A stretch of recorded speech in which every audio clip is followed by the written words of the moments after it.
Hello friends, welcome to YouTube channel. तो आज हम लोग बिहार सिविल कोड के लिए टेस्ट सीरीज नंबर 12 स्टार्ट करेंगे। ठीक है। इससे पहले हम लोग 11 टेस्ट सीरीज कर चुके हैं। मैथ का भी टेस्ट सीरीज कर रहे हैं। उसके बाद हिंदी का भी टेस्ट सीरीज कर रहे हैं और साथ ही साथ फुल लेंथ टेस्ट भी कर रहे हैं। अगर वीडियो आप लोग नहीं देख रहे हैं तो देख लीजिएगा, वीडियो के डिस्क्रिप्शन बॉक्स में उन सभी का लिंक डाल दिया जाएगा। तो चलिए बिना देर के हम लोग टेस्ट सीरीज नंबर 12 स्टार्ट करते हैं। फर्स्ट क्वेश्चन है जो कि हिंदी लैंग्वेज का है और हिंदी लैंग्वेज में 35 क्वेश्चन पूछे जाएंगे। तो चलिए हम लोग क्वेश्चन को करते हैं। उसने कहा कि मैं परिश्रमी हूँ का सरल वाक्य क्या होगा। तो देखिए, सरल वाक्य किसे कहते हैं? तो जिस वाक्य में केवल एक उद्देश्य हो, क्या हो? जिस वाक्य में केवल एक उद्देश्य और एक विधेय रखता हो, ऐसे वाक्य को हम लोग सरल वाक्य कहते हैं। ठीक है। तो उसने कहा कि मैं परिश्रमी हूँ का सरल वाक्य क्या हो जाएगा? तो उसने स्वयं को क्या कहा? परिश्रमी कहा। ऑप्शन नंबर ए इसका राइट हो जाएगा। उसने स्वयं को परिश्रमी कहा। ठीक है। नेक्स्ट क्वेश्चन देखिएगा। परसर्ग में कौन सा उपसर्ग है? तो देखिए, परसर्ग में कौन सा उपसर्ग है? उपसर्ग किसे कहते हैं? तो उपसर्ग उसे कहते हैं जो शब्दों को शुरू में लगकर अर्थ को परिवर्तन कर दे, उसे हम लोग उपसर्ग कहते हैं। तो परसर्ग में कौन सा उपसर्ग लगा हुआ है? तो परसर्ग में है जो कि पर उपसर्ग लगा हुआ है। ठीक है। तो ऑप्शन नंबर ए इसका राइट हो जाएगा, पर। ठीक है। जैसे देखिए, पर लग के और क्या क्या शब्द बन सकता है? तो परसर्ग हो गया, फिर पर लग के परमार्थ भी बन जाएगा शब्द जो शुरू में लगकर अर्थ को चेंज कर दे। परतंत्र हो गया, परतंत्र हो गया, उसके बाद हो गया परदादा हो गया, उसके बाद और क्या बन सकता है? और बन सकता है परजीवी भी बन सकता है। तो ये सब है जो कि पर उपसर्ग से बने हुए शब्द हैं। नेक्स्ट क्वेश्चन देखिएगा। नेक्स्ट क्वेश्चन है निम्न में से योगरूढ़ शब्द का उदाहरण बताइए। तो योगरूढ़ इनमें से कौन सा है? तो देखिएगा, इसमें से मनोज है, अनुरूप है, अभाव है, आकर्षण, इनमें से कौन सा है जो कि योगरूढ़ है? तो योगरूढ़ है जो कि शब्द सामान्य साधारण अर्थ को छोड़कर विशेष अर्थ बताता है, उसे हम लोग क्या कहते हैं? उसे हम लोग योगरूढ़ कहते हैं। ठीक है। तो इनमें से कौन सा योगरूढ़ है? मनोज। मनोज है जो कि योगरूढ़ है। ठीक है। तो ऑप्शन नंबर ए इसका राइट आंसर हो जाएगा, मनोज। ठीक है। निम्नलिखित में से कौन सा शब्द देशज शब्द है? तो देखिए, देशज किसे कहते हैं? देशज शब्द वह शब्द है जिसकी उत्पत्ति का कोई स्पष्ट प्रमाण न हो। ठीक है। तो देखिए, यहाँ पे ऑप्शन डोंगा है जो कि देशज शब्द है। अब जैसे देखिए, अलमारी और बाल्टी है जो कि अलमारी और बाल्टी है, यह है जो कि पुर्तगाली भाषा का शब्द है। कैंची, कैंची है, यह कैंची है जो कि नुर्की भाषा का संबंध है। लेकिन डोगा यहाँ पे कुछ समझ में नहीं आ रहा है। तो ठीक है, तो डोगा है जो कि ये देशज शब्द है। नेक्स्ट क्वेश्चन देखिए, कर्म में तत्पर रहने वाले इस वाक्यांश के लिए एक शब्द क्या होगा? तो जो कर्म में तत्पर रहता है उसे हम लोग क्या कहते हैं? कर्मठ कहते हैं। तो ऑप्शन नंबर ए इसका राइट हो जाएगा, कर्मठ। ठीक है। नेक्स्ट क्वेश्चन देखिएगा। निम्नलिखित शब्दों में पुल्लिंग शब्द की पहचान कीजिए। तो इनमें से पुल्लिंग कौन सा है?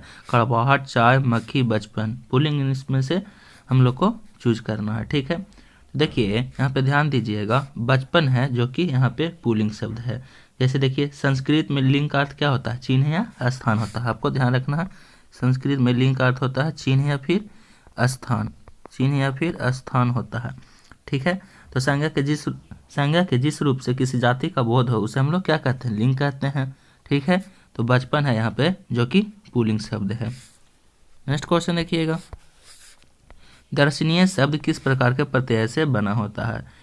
तो देखिए, दर्शनीय, दर्शनीय को हम लोग क्या कर देंगे? दर्शनीय। दर्शनीय को हम लोग जब संधि विच्छेद करते हैं तो उसमें कौन सा प्रत्यय आता है? तो उसमें ईय प्रत्यय आता है। दर्शनीय, तो ईय प्रत्यय आता है। तो ऑप्शन नंबर इसका सी राइट हो जाएगा, ईय प्रत्यय आता है। ठीक है। नेक्स्ट क्वेश्चन देखिएगा, अष्ट धातु में कौन सा समास है? तो अष्ट धातु में है जो कि द्विगु समास है। ऑप्शन नंबर ए राइट हो जाएगा, द्विगु। देखिए, अष्ट जहाँ भी संख्या का बोध हो जाए उसमें हम लोग अष्ट धातु, जैसे अष्ट धातु में 8 संख्या का बोध हो रहा है। ठीक है। उसके बाद जैसे देखिए, उसके बाद पूछेगा दशानन, दशानन में 10 संख्या का बोध हो रहा है। ठीक है। उसके बाद त्रिभुज, त्रिभुज में 3 संख्या का बोध हो रहा है। तो ये सब होगा जो कि द्विगु समास होगा। तो ऑप्शन नंबर ए राइट हो जाएगा, द्विगु समास। नेक्स्ट क्वेश्चन देखिएगा। निम्नलिखित विकल्पों में से कवि और कविता किसका निबंध है? तो कवि और कविता है जो कि महावीर प्रसाद द्विवेदी का निबंध है। ऑप्शन नंबर बी राइट हो जाएगा, महावीर प्रसाद द्विवेदी। ठीक है। अब देखिए, महादेवी वर्मा, महादेवी वर्मा का निबंध है जो कि अतीत के चलचित्र से संबंधित रहता है। ठीक है। और जयशंकर प्रसाद के देखिएगा, एक जयशंकर प्रसाद का प्रमुख निबंध है वो क्या है, तो वो काव्य और कला है। आपको याद रखना है, काव्य और कला है, जो कि जयशंकर प्रसाद का महत्वपूर्ण निबंध है। ठीक है, नेक्स्ट क्वेश्चन देखिएगा, स्वतंत्र में कौन सा उपसर्ग है। तो अभी हम लोग क्वेश्चन किए हैं जो शुरू में जोड़कर शब्द के अर्थ में परिवर्तन कर दे उसे हम लोग उपसर्ग कहते हैं। तो स्वतंत्र में कौन सा उपसर्ग जुड़ा हुआ है, तो स्व जोड़ तंत्र क्या हो जाएगा, स्वतंत्र, तो स्व उपसर्ग जुड़ा हुआ है, तो ऑप्शन नंबर बी इसका राइट हो जाएगा। ठीक है, नेक्स्ट क्वेश्चन देखिए, स का विवरण बताइए, स का विवरण कौन सा है। तो देखिए स का विवरण है संघर्षी हो जाएगा, उष्म हो जाएगा, धनतय हो जाएगा, महाप्राण, ये सब है जो कि संघ का विवरण है। ठीक है, अब देखिए स का विवरण मतलब स्पर्श व्यंजन वर्गीय होते हैं, ये सब आपको ध्यान रखना है। तो ऑप्शन नंबर ए इसका राइट हो जाएगा, स का विवरण संघर्षी, उष्म, दंत और महाप्राण। नेक्स्ट क्वेश्चन देखिएगा, दो सार्थक शब्दों के मिल से बनने वाले शब्द को क्या कहते हैं। तो दो सार्थक शब्दों के मिल से बनने वाले शब्द को हम लोग क्या कहते हैं, यौगिक शब्द कहते हैं। तो ऑप्शन नंबर डी इसका सही हो जाएगा, यौगिक शब्द। जैसे देखिए उदाहरण के तौर पर देख लीजिए, राजपुत्र, तो क्या हो जाएगा, इसका जब संधि अलग करिएगा तो क्या हो जाएगा, राज प्लस पुत्र हो जाएगा। तो ये हो गया जो कि यौगिक शब्द के उदाहरण हो गया।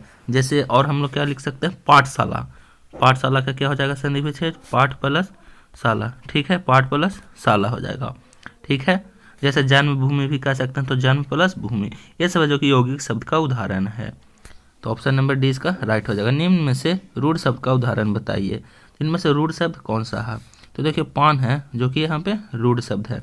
जैसे पान का संधि विच्छेद करिएगा तो क्या हो जाएगा, पा प्लस न। अब देखिए जिन शब्दों का खंड निरर्थक हो, मतलब कोई अर्थ नहीं हो, उन्हें हम लोग क्या कहते हैं, उन्हें हम लोग रूढ़ कहते हैं। तो पान का कोई अर्थ नहीं हो रहा है, यहाँ पा प्लस न संधि विच्छेद किए तो कोई अर्थ नहीं हो रहा है, तो यहाँ पे ऑप्शन नंबर बी राइट हो जाएगा। देखिए गुल्लर का फूल मुहावरे का सही अर्थ बताइए। तो गुल्लर का फूल होना क्या अर्थ है, इसका अर्थ है दुर्लभ वस्तु। मतलब देखिए गुल्लर में फूल नहीं होते हैं, तो मतलब जो कोई वस्तु ज़्यादातर दिखाई नहीं दे उसे हम लोग क्या कहते हैं, दुर्लभ। तो ऑप्शन नंबर सी इसका राइट हो जाएगा, दुर्लभ वस्तु। नेक्स्ट क्वेश्चन है, कक्षा 10 के छात्र ने अपना अनुपस्थिति दंड माफ करने के लिए प्रधानाध्यापक को पत्र लिखा, उसका पत्र किस वर्ग में आएगा। तो उसका पत्र किस वर्ग में आएगा, यहाँ पे आपको बताना है। तो देखिए जब भी कक्षा 10 के छात्र है जो कि आवेदन अनुपस्थिति के लिए जब भी एप्लीकेशन लिखेगा तो एक आवेदन लिखता है प्रिंसिपल के पास, तो उसे हम लोग क्या कहते हैं, आवेदन पत्र कहते हैं। अगर आप लोग भी एप्लीकेशन लिखे होंगे तो आपको याद ही होगा, उस एप्लीकेशन हिंदी में आवेदन पत्र कहते हैं। ठीक है, नेक्स्ट क्वेश्चन देखिएगा, कार्यालय आदेश में अधिकारी का हस्ताक्षर किस स्थान पर आएगा। तो ये आपको बताना है। तो देखिएगा कार्यालय आदेश में अधिकारी का हस्ताक्षर है जो कि नीचे किस ओर आता है, आपको ध्यान रखना है। जैसे देखिए पेज में कोई एप्लीकेशन लिखा हुआ है तो जब भी अधिकारी का साइन देखिएगा तो राइट में नीचे की ओर होता है, यानी दाहिनी ओर होता है। तो क्या हो जाएगा, नीचे दाहिनी ओर। तो ऑप्शन नंबर ए इसका राइट आंसर हो जाएगा। ठीक है, नेक्स्ट क्वेश्चन देखिए, निम्नलिखित में से पार्श्विक ध्वनि कौन सी है। तो देखिए इसमें से पार्श्विक ध्वनि कौन सा है, तो ल है जो कि पार्श्विक ध्वनि है। अब देखिए इसमें जीभ की नोक को दोनों तरफ पार्श्वों से हवा निकलने के कारण इसे ध्वनियों को हम लोग पार्श्विक ध्वनियों कहते हैं। जैसे ल बोलिएगा तो दोनों तरफ से हवा निकलता है, इसलिए पार्श्विक ध्वनि है। तो ऑप्शन नंबर बी राइट हो जाएगा। प्रत्येक शब्द में कौन सा उपसर्ग है। तो देखिए प्रत्येक में इसका संधि विच्छेद कर लीजिए तो क्या हो जाएगा, प्रतिजोड़ एक। तो ऑप्शन नंबर बी राइट हो जाएगा, प्रतिजोड़ एक। नेक्स्ट क्वेश्चन है, कौटिल्य का विलोम शब्द बताइए। तो कौटिल्य का विलोम शब्द क्या होता है, तो कौटिल्य का विलोम शब्द आर्जव हो जाएगा। ऑप्शन नंबर ए इसका राइट हो जाएगा, आर्जव। ठीक है, नेक्स्ट क्वेश्चन है, अग्नि का विलोम शब्द बताइए। तो अग्नि का विलोम शब्द क्या होता है, तो अग्नि का विलोम शब्द होता है अंबर। तो ऑप्शन नंबर ए इसका राइट हो जाएगा, अग्नि का विलोम शब्द अंबर होता है। ठीक है, नेक्स्ट क्वेश्चन है, निम्न में से कौन से अज्ञानी का पर्याय नहीं है। ठीक है, तो अज्ञानी का पर्याय कौन सा नहीं है। तो देखिए अज्ञानी का पर्याय कौन कौन है, तो मूर्ख भी अज्ञानी का ही पर्याय है। ठीक है, उसके बाद अनभिज्ञ भी पर्याय, ये क्या हो जाएगा, अज्ञानी का ही पर्यायवाची शब्द है। उसके बाद देखिएगा अग मतलब ही क्या होता है, अज्ञानी। भीग है जो कि अज्ञानी का पर्यायवाची शब्द नहीं है, तो ऑप्शन नंबर सी इसका राइट हो जाएगा। ठीक है, नेक्स्ट क्वेश्चन देखिएगा, निम्न में से कौन सा निसंकोच शब्द में प्रयुक्त संस्कृत उपस्थिति है? इसका ऑप्शन नंबर क्या हो जाएगा, निसंकोच में प्रयुक्त उपस्थिति क्या है? तो इसको जब संधि विच्छेद करिए तो क्या हो जाएगा, निह जोड़ संकोच। क्या हो जाएगा, निह जोड़ संकोच। ठीक है, निह जोड़ संकोच हो जाएगा, यानी ऑप्शन नंबर सी इसका राइट हो जाएगा, निह जोड़ संकोच। नेक्स्ट क्वेश्चन देखिएगा, निम्न में से कौन सा काटना का तत्सम है? तो काटना का तत्सम क्या हो जाएगा, तो काटना का तत्सम होता है कर्तन। कर्तन मतलब क्या होता है, काटना, तो ऑप्शन नंबर ए इसका राइट हो जाएगा, कर्तन। नेक्स्ट क्वेश्चन, किस बोली में ने प्रसर्ग लगाया जाता है, यानी किस बोली में ने प्रसर्ग लगाया जाता है? तो देखिए, ने प्रसर्ग है जो कि खड़ी बोली में लगाया जाता है, जैसे ऑप्शन नंबर ए इसका राइट हो जाएगा, खड़ी बोली। ठीक है, अब जैसे देखिएगा, इसमें ध्यान दीजिएगा, मैंने, तुमने, तूने आदि ये शब्द है जो कि खड़ी बोली है, तो ये सब ऑप्शन नंबर ए इसका राइट हो जाएगा। किस बोली में ने प्रसर्ग लगाया जाता है, तो खड़ी बोली में। नेक्स्ट देखिएगा, हर्ष का विलोम शब्द बताइए। तो देखिए, हर्ष मतलब क्या होता है, तो हर्ष मतलब होता है खुशी, तो खुशी का विलोम शब्द क्या हो जाएगा, विषाद। ठीक है, तो ऑप्शन नंबर सी इसका राइट हो जाएगा, विषाद मतलब होता है दुखी। नेक्स्ट क्वेश्चन देखिएगा, हिंदी शब्दकोश में छ का क्रम किस वर्ण के बाद आता है?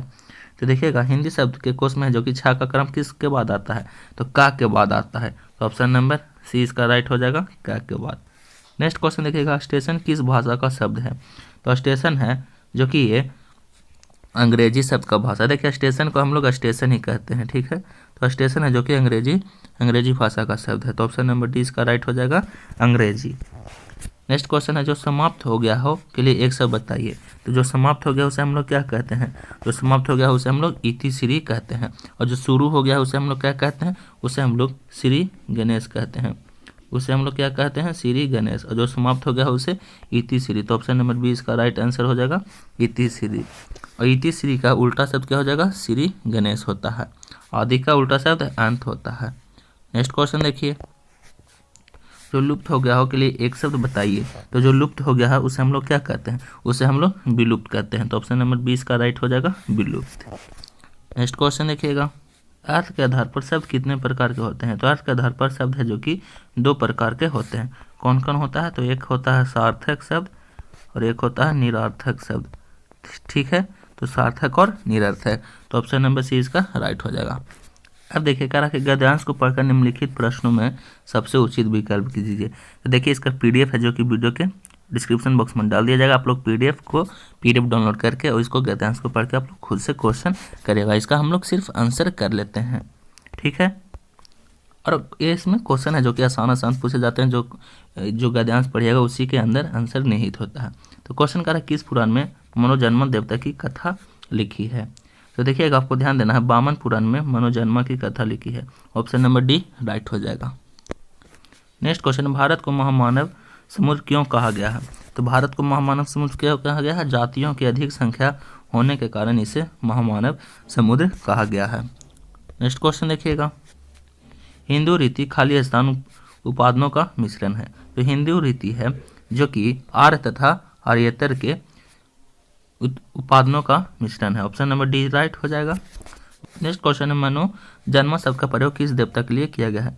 तो मनोजन्मा है जो कि ये कामदेव के लिए किया गया है, तो ऑप्शन नंबर डी राइट हो जाएगा, कामदेव। नेक्स्ट क्वेश्चन है, धनुष का हीरे वाले भाग धरती पर गिरने से किस रूप में परिवर्तित हो गया? तो ये मौलसरी के फूल में परिवर्तित हो गया। ऑप्शन नंबर सी इसका राइट हो जाएगा। अब हम लोग इंग्लिश लैंग्वेज का प्रश्न करेंगे। फर्स्ट क्वेश्चन कह रहा है, देखिएगा 36 number, select the most appropriate meaning of the given idiom phrase. Sell like hot cakes. Sell like hot cakes कहने का अर्थ क्या है? तो मतलब सेल लाइक हॉट केक्स मतलब होता है, हिंदी इसका होता है धड़ाल्ले से बिकना, मतलब खूब बिकना, धड़ाल्ले से बिकना। तो इसका राइट आंसर हो जाएगा सेल वेरी फास्ट, मतलब जल्दी जल्दी बिकना, तो ऑप्शन नंबर डी राइट हो जाएगा। नेक्स्ट क्वेश्चन देखिए, identify the segment in the sentence which contains A grammatical error. अब देखिए, यहाँ पे है जो कि ग्रामेटिकल एरर को हम लोग को हटाना है। कौन सा यहाँ पे गलत लिखा हुआ है? कह रहा है we should focus on only one thing in the time. तो यहाँ पे देखिए किस वाक्य में गलत लिखा हुआ है, तो देखिएगा इस वाक्य में दैट टाइम, इस वाक्य में क्या दैट टाइम आ रहा है ना, इस वाक्य में दैट टाइम आ रहा है।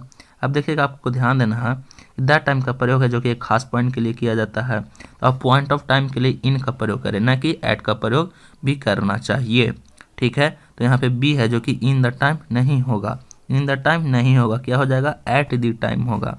तो यहाँ पे द के जगह पर क्या हो जाएगा एट द टाइम। ठीक है, यहाँ पे द और इन के जगह पर क्या हो जाएगा एट द टाइम होना चाहिए था। तो यहाँ पे बी है जो कि बिल्कुल गलत लिखा हुआ है। नेक्स्ट क्वेश्चन देखिएगा, करा select the most appropriate one word substitution for the given group of word. One who reads allowed, मतलब वन हु रीड्स अलाउड कहने का अर्थ क्या हो जाएगा यहाँ पे, तो इसका कहने का अर्थ है किताबी कीड़ा। इसे हम लोग क्या कह सकते हैं, वन हु रीड्स अलाउड मतलब किताबी कीड़ा, किताबी कीड़ा। तो इसका राइट आंसर हो जाएगा बुक बॉर्म, ऑप्शन नंबर डी इसका राइट हो जाएगा बुक बॉर्म। बीटी मतलब ध्यान दीजिएगा, बीटी मतलब होता है हाजिर जवाबी, क्लेवर मतलब आप लोग जानते होंगे चालाक होता है, इंटेलिजेंट मतलब तेज या बुद्धिमान। नेक्स्ट क्वेश्चन देखिएगा, select the incorrectly spelled word, जो गलत लिखा हुआ है उसे हटाइए। ठीक है, तो देखिए इनकरेक्टली स्पेल्ड वर्ड कौन सा है, तो आप लोग ध्यान देखिएगा, कॉन्ट्रैक्टर है जो कि बिल्कुल सही लिखा हुआ है। ठीक है, प्रोसिक्यूटर है ये भी सही लिखा हुआ है, उसके बाद इंस्ट्रक्टर है ये भी सही लिखा हुआ है, कॉम्पिटिटर है जो कि गलत लिखा हुआ, तो ऑप्शन नंबर सी राइट हो जाएगा कॉम्पिटिटर, ये बिल्कुल गलत लिखा हुआ। तो कॉम्पिटिटर का मीनिंग किस प्रकार से सही लिखाता है, तो देखिए कॉम्पिटिटर यहाँ पे नहीं होना चाहिए था, कॉम्पिटिटर का मीनिंग है जो कि COMPE होना चाहिए था, जो कि यहाँ PI कर दिया है, तो COMPETITOR होता है, तो ऑप्शन नंबर सी राइट हो जाएगा। नेक्स्ट क्वेश्चन देखिएगा, select the most appropriate one word substitution for the given group of word. Make impure by adding inferior substance, इसका हिंदी क्या हो जाएगा, तो इसका हिंदी होता है, इसका हिंदी देखिए make impure by adding inferior substance, मतलब मिलावट करना, एक तरह से कह सकते हैं मिलावट करना। तो इसका राइट आंसर क्या हो जाएगा, इसका राइट आंसर हो जाएगा एडल्ट्रेट। एडल्ट्रेट मतलब क्या होता है मिलावट करना। अब देखिए एब्जुटिकेट, एब्जुटिकेट मतलब क्या होता है, तो इसका अर्थ होता है, इसका अर्थ होता है निर्णय करना। उसके बाद देखिए ओबिविएट, ओबिविएट का अर्थ क्या होता है जरूरी न समझना। फिर है ओब्लिट्रेट, ओब्लिट्रेट का अर्थ क्या होता है मिटाना। तो make impure by adding inferior substance, उसे हम लोग क्या कहते हैं एडल्टेरेट कहते हैं। ठीक है, एडल्टेरेट का अर्थ होता है मिलावट करना। नेक्स्ट क्वेश्चन देखिए, select the most appropriate synonym of the given word. पोसेंट, पोसेंट का सिनोनिम्स बताइए।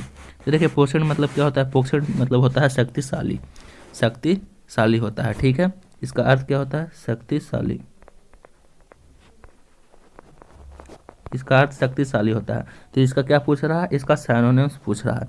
तो पोसेंट का क्या हो जाएगा सिनोनिम्स, इसका हो जाएगा पावरफुल। पावरफुल मतलब क्या होता है, पावरफुल मतलब भी शक्तिशाली ही होता है।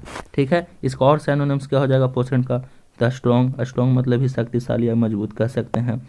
उसके बाद क्या कह सकते हैं विगोरस कहते हैं, VIGOROUS, विगोरस मतलब भी शक्तिशाली होता है। तो ऑप्शन नंबर सी राइट हो जाएगा। नेक्स्ट क्वेश्चन देखिए, select the most appropriate meaning of the given idiom. Break new ground, तो ब्रेक न्यू ग्राउंड का अर्थ कहने का इसका क्या अर्थ है नई खोज करना। इसका हिंदी क्या हो जाएगा नई खोज करना। ठीक है, तो इसका क्या हो जाएगा, इसका अर्थ क्या हो जाएगा ब्रेक न्यू ग्राउंड। तो इसका राइट आंसर हो जाएंगे डू और डिस्कवर समथिंग न्यू। ठीक है, तो ऑप्शन नंबर ए इसका राइट हो जाएगा। नेक्स्ट क्वेश्चन देखिएगा, select the most appropriate antonym of the given word. Complex, complex का एंटोनिम बताइए, उल्टा शब्द बताइए। तो कम्प्लेक्स मतलब क्या होता है, इसका हिंदी होता है जटिल। तो इसका उल्टा शब्द क्या हो जाएगा सरल। तो इसका राइट आंसर कौन सा हो जाएगा सिंपल। सिंपल मतलब क्या हो जाएगा सरल होता है। तो ऑप्शन नंबर डी राइट हो जाएगा।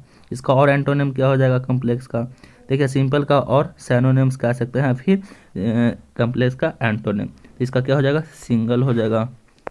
उसके बाद क्या हो जाएगा यूनिफॉर्म, यूनिफॉर्म मतलब ही होता है सरल। तो ये सब हो जाएंगे जो कि कम्प्लेक्स का क्या हो जाएंगे एंटोनिम।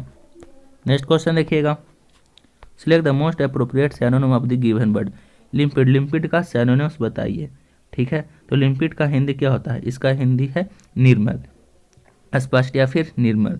तो इसका क्या हो जाएगा सैनोनिम्स, इसका स्पष्ट, स्पष्ट के उल्टा क्या हो जाएगा अस्पष्ट हो जाएगा। तो इसका राइट आंसर क्या हो जाएगा ल्यूसिड। ल्यूसिड मतलब क्या होता है? अस्पष्ट। ऑप्शन नंबर सी इसका राइट हो जाएगा, ल्यूसिड। अब देखिए इसका सिनोनिम्स और हम लोग क्या कर सकते हैं? इसका हिंदी होता है अस्पष्ट, इसका हिंदी होता है अस्पष्ट, तो अस्पष्ट का उल्टा क्या हो जाएगा? स्पष्ट। तो ल्यूसिड हो गया जो कि इसका सिनोनिम्स हो गया, और ल्यूसिड का और सिनोनिम्स क्या हो जाएगा? तो क्लियर। क्लियर मतलब ही क्या होता है? स्पष्ट ही होता है, ठीक है। उसके बाद और क्या कह सकते हैं? क्लियर हो गया। उसके बाद हम लोग ट्रांसपेरेंट कह सकते हैं, ट्रांसपेरेंट लिखेंगे, इसका और सिनोनिम्स क्या हो जाएगा? ट्रांसपेरेंट हो जाएगा। उसके बाद ल्यूसिड हो जाएगा, ठीक है। यहाँ पे सॉरी अस्पष्ट होना चाहिए, अस्पष्ट नहीं, अस्पष्ट होगा, ठीक है। नेक्स्ट क्वेश्चन देखिए, identify the segment in the sentence which contains A grammatical error. अब देखिए यहाँ पे ग्रामेटिकल एरर को हम लोग को हटाना है। कौन सा यहाँ पे गलत लिखा हुआ? The crow held back to the piece of bread with its claws. तो यहाँ पे क्या हो जाएगा? Grammatical error. अब देखिएगा प्रश्न में हेल्ड बैक यहाँ पे ध्यान दीजिएगा, हेल्ड बैक लिखा हुआ है, तो यह है जो कि एक्ट और स्पीक का गलत प्रयोग किया गया है, जो कि जकड़ने और पकड़ने के अर्थ में हेल्ड का प्रयोग होता है। हेल्ड का प्रयोग है जो कि जकड़ने और पकड़ने के रूप में होता है। तो यहाँ पे क्या हो जाएगा? सी है जो कि गलत लिखा हुआ है, ठीक है। हेल्ड बैक होगा, ठीक है। हेल्ड बैक है जो कि गलत लिखा हुआ है। नेक्स्ट क्वेश्चन देखिएगा, नेक्स्ट क्वेश्चन है select the most appropriate to word fill in the blanks. Friends who empathize with one another, खाली स्थान, greater satisfaction with their friendship. अब देखिए खाली स्थान के बाद क्या हो जाएगा? सेटिस्फेक्शन के लिए हम लोग क्या प्रयोग करते हैं? सेटिस्फेक्शन के लिए हम लोग एक्सपीरियंस शब्द का प्रयोग करते हैं। ऑप्शन नंबर डी राइट हो जाएगा, एक्सपीरियंस, ठीक है। तो यहाँ और देखिए रिलीज मतलब क्या होता है? रिलाइज मतलब होता है स्वाद लेना। एप्रिसिएट मतलब होता है प्रशंसा करना। तो देखिए फ्रेंड के साथ हम लोग क्या कहते हैं? Friend who empathise with one another, उसके साथ हम लोग क्या कहते हैं? एक्सपीरियंस होता है ग्रेटर सेटिस्फेक्शन का, ठीक है। तो ऑप्शन नंबर डी राइट हो जाएगा। Select the word which means the same as the group of word, anything that can not be avoid, जिसे हम लोग अवॉइड नहीं कर सकते, उसे हम लोग क्या कर सकते हैं? अवॉइड मतलब क्या होता है? अपरिहार। तो इसका राइट आंसर क्या हो जाएगा? ऑप्शन नंबर सी हो जाएगा, इनविटेबल, ठीक है। जिसे हम लोग अवॉइड नहीं करते उसे हम लोग इनविटेबल कहते हैं। इनफॉलिएबल का हिंदी क्या होता है? अचूक होता है। इनविंसेबल का हिंदी क्या होता है? अजेय होता है। और इनडिलीबल का हिंदी क्या होता है? अमिट। तो इसका राइट आंसर हो जाएगा सी। नेक्स्ट क्वेश्चन देखिए, select the antonym of the given word mundane. Mundane का क्या हो जाएगा? एंटोनिम। तो इसका हिंदी होता है सांसारिक। मुंडेन मतलब क्या होता है? सांसारिक। तो सांसारिक का उल्टा शब्द क्या हो जाएगा? इसका उल्टा शब्द हो जाएगा extra ordinary. Option number right हो जाएगा, एक्स्ट्रा ऑर्डिनरी, ठीक है। नेक्स्ट क्वेश्चन देखिएगा, select the word which means the same as the group of word, an imaginary ideal या society free of poverty and suffering. तो इसका राइट आंसर क्या हो जाएगा? Utopian. Option number D right हो जाएगा, यूटोपियन। यानी जो an imaginary ideal society free of poverty and suffering, मतलब कहने का अर्थ है यूटोपियन मतलब होता है रामराज। तो ऑप्शन नंबर डी राइट हो जाएगा, रामराज। देखिए अर्बन मतलब आप लोग जानते होंगे शहरी होता है। उसके बाद देखिए कॉस्मोपोलिशियन। कॉस्मोपोलिशियन मतलब होता है सर्वदेशीय। उसके बाद है इगलिटेरियन। इगलिटेरियन मतलब क्या होता है? समानाधिकारवादी। नेक्स्ट क्वेश्चन देखिएगा, select the synonym of the given word gland. Gland का सिनोनिम्स क्या होता है? ग्लैंड मतलब क्या होता है हिंदी? इसका हिंदी होता है बहादुर। तो बहादुर का सिनोनिम्स क्या हो जाएगा? तो इसका सिनोनिम्स हो जाएगा क्या हो जाएगा? इसका राइट आंसर हो जाएंगे कोरेजियस। कोरेजियस मतलब ही क्या होता है? बहादुर या फिर मेहनती से कह सकते हैं। और ग्लैंड का और सिनोनिम्स क्या हो जाएगा? इसे हम लोग हीरोइक लिख सकते हैं, हीरोइक हो जाएगा। ब्रेव, ब्रेव मतलब ही बहादुर होता है। उसके बाद क्या हो जाएगा? वैलेंट, वैलेंट मतलब ही बहादुर होता है। तो ये सब हैं जो कि ग्लैंड का सिनोनिम्स हो जाएंगे। तो ऑप्शन नंबर ए राइट हो जाएगा। तो ये थे जो कि हम लोग सिविल कोड के लिए प्रैक्टिस सेट नंबर 12 किए। मैथ के लिए अलग से प्रैक्टिस सेट आएंगे नेक्स्ट वीडियो में। उम्मीद आपको वीडियो पसंद है, अगर पसंद है उसे लाइक करेगा और ज़्यादा से ज़्यादा शेयर करेगा। चैनल पर पहले बार आए तो चैनल को सब्सक्राइब करके बेल आइकन को प्रेस करेगा ताकि आप लोग को रेगुलर अपडेट्स मिलता रहे।